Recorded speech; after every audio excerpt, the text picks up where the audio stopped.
আসসালামু আলাইকুম। ঈদ মুবারক। চাঁদ রাতের যে ঘোরাঘুরি এইটাকে আমার কেন জানি আসল ঈদ মনে হয়। ঈদের দিনের চেয়েও চাঁদ রাতের যে ভাইব সেটাই কেন জানি আমার সবচেয়ে বেশি ভালো লাগে। কেননা তখন চারদিকে শেষ মুহূর্তের কেনাকাটির যে ব্যস্ততা, উৎকণ্ঠা, আবার প্রত্যেকটি শোরুমে যেসব ঝলমলে আলো বাতি, মানুষজনের ঘোরাঘুরি, শেষ মুহূর্তে মেহেদি দেওয়া, মেহেদি উৎসবের আয়োজন, এই সব মিলে একটি অসম্ভব সুন্দর যে পরিবেশটা তৈরি হয় এবং আবহ তৈরি হয় সেটাই আমার সবচেয়ে বেশি ভালো লাগে। সুতরাং চাঁদ রাতের ভাইবটা তো কোনো মতেই মিস করা যাবে না। এই কারণে ইফতার করে দ্রুত বেরিয়ে পড়েছিলাম চাঁদ রাতের ভাইবটা নেওয়ার জন্য। ইফতার করেই যেহেতু বেরিয়েছি সুতরাং 1 কাপ চা তো ম্যান্ডেটরি। এই কারণে গাড়ি থেকে নেমেই সবার আগে চা খেতে চলে গেছি 3 জন। চা খাওয়া কমপ্লিট করে আমরা সেখান থেকে বেরিয়ে পড়ি এবং চলে যাই পুলিশ প্লাজায়।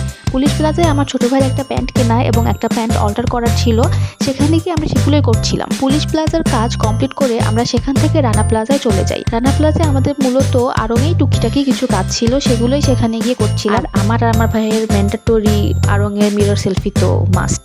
এই মিরর সেলফিটাকে আমরা আমাদের লেগেসির পর্যায়ে নিয়ে গিয়েছি। এরপর সেখানে দেখা হয়ে যায় আমার ছোট বোনের বান্ধবী, তাদের আম্মু, ছোট ভাইদের সাথে, আন্টিদের সাথে। এইবার যে দেখা, এইটা অনেক বছর পর ওদের সাথে দেখা হলো।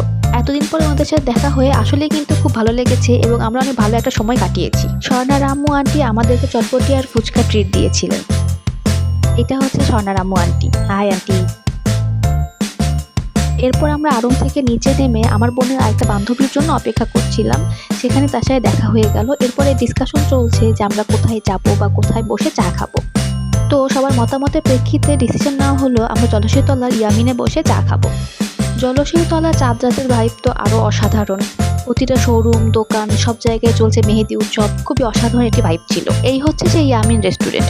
রেস্টুরেন্টের ভিতরে ডেকোরেশন, অ্যাম্বিয়েন্স অনেক সুন্দর ছিল। অনেকটা অ্যারাবিক ভাবসা সার্ভ করা হয় যে রেস্টুরেন্টগুলোতে, মরুভূমি এরকম থিমেরই একটি রেস্টুরেন্ট। এই হচ্ছে আমাদের সবার চা এনজয় করার মোমেন্ট।